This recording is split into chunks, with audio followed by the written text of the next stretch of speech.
आमची समाजाची बैठक झाली आणि त्यामध्ये आम्ही असा निर्णय केला की शासनाला आम्ही 15 तारखेपर्यंत डेडलाईन दिली आरोपी अटक करण्यासाठी. 15 तारखेपर्यंत आरोपी जर अटक झाले नाहीत तर 15 तारखेला 5 वाजता आमची भगवान बाबा प्रतिष्ठान या ठिकाणी समाजाची बैठक होईल आणि त्यानंतर आमची पुढची दिशा ठरेल. हे आंदोलन राज्यव्यापी असेल.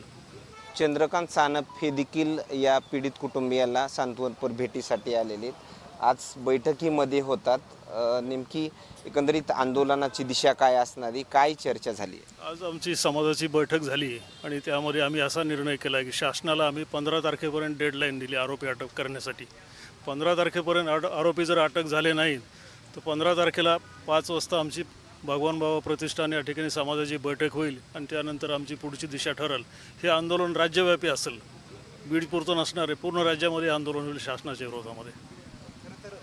मुख्यमंत्री देवेंद्र फडणवीसांचा मराठवाडा दौरा आहे असं देखील कळतंय. मात्र दौरा असेल किंवा पुढे ढकलला जाईल.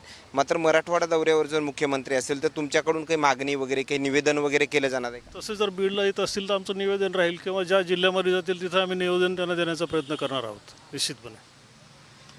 ओके, धन्यवाद. खरं तर येत असलेल्या प्रतिक्रिया. मात्र मुख्यमंत्र्यांचा मराठवाडा दौरा देखील आहे आणि या दरम्यान आता यांच्याकडून काय निवेदन दिलं जाणार का हे पाहणं तेवढंच महत्त्वाचं ठरणार आहे. जर या संदर्भातला प्रश्न त्यांना उपस्थित केला तर त्यावरून ते काय प्रतिक्रिया देतील का हे पाहणं तेवढंच महत्त्वाचं ठरणार आहे. कॅमेरामॅन रवी शेफ सोबत सचिन मुंडे, सूरज वडिया, बीड.